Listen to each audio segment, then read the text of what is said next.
Hey everyone, welcome back to the channel. I'm Carl Huff, and today we're diving into an essential Power BI tutorial for beginners, how to create a workspace in Power BI Service. By the end of this video, you'll not only know the exact steps to set up a workspace, but you'll also understand why workspaces are key to organizing, collaborating, and publishing reports with your team. So whether you're working solo or looking to coordinate with colleagues, this tutorial has you covered. Let's jump right in. First off, what exactly is a workspace in Power BI? Imagine you're working on a group project, and you need somewhere to keep all your resources together so everyone can access them. That's what a workspace is. It's like a secure, shared folder in the cloud for all your Power BI assets. Your datasets, reports, dashboards, even ready-to-go apps. There are actually two flavors here. My workspace is totally private. It's your personal sandbox, perfect for drafts or experiments you don't want anyone else to see yet. Then you have shared workspaces, which are built for team collaboration. These let you work alongside others and publish your content out as an app, really useful if you want to go from personal analysis to team decision-making.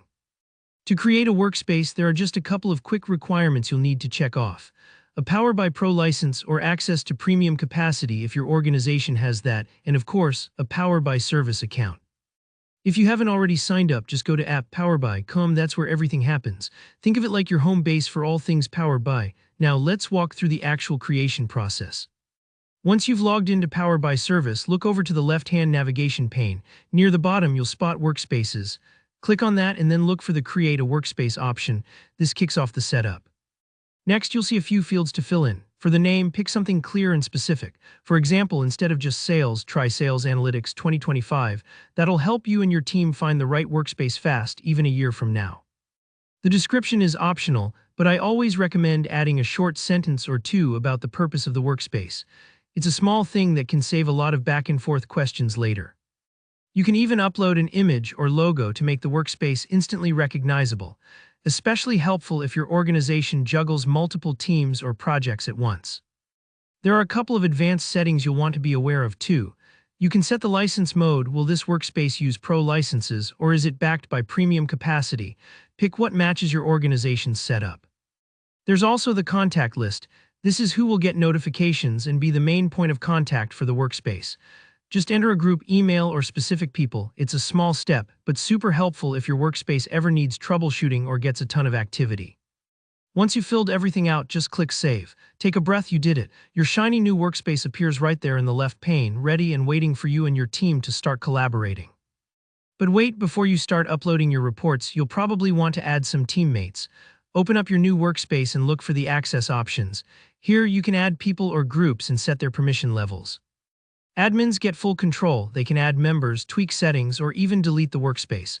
Members can edit content, contributors can help build or improve reports, and viewers can only see what's been published. If you're not sure who needs what level of access, don't worry, you can always update it later as your project evolves. Now, how do you actually get your reports and dashboards into the workspace? This is super easy. In Power BI Desktop, just click Publish, and when prompted, select your new workspace. Give it a moment, your reports and associated datasets will pop up inside the workspace, organized and accessible for everyone you've added. Let's quickly touch on a few best practices. Give your workspaces clear, descriptive names like Finance Reporting 2025 so no one wonders what's inside. Assign viewer roles for folks who just need access to view content, and reserve contributor or member roles for your core team. Try to keep your workspace tidy by using the built-in categories like datasets, reports, dashboards, and apps so everyone can find what they need.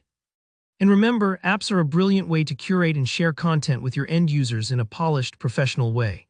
And just like that, you've learned how to create a workspace, manage its security, and publish content to it. If you found this tutorial helpful, give it a thumbs up, and let me know in the comments if you have any questions or need clarification on anything we covered. Make sure to subscribe for more beginner-friendly Power BI guides, and I'll see you in the next one. Thanks for watching.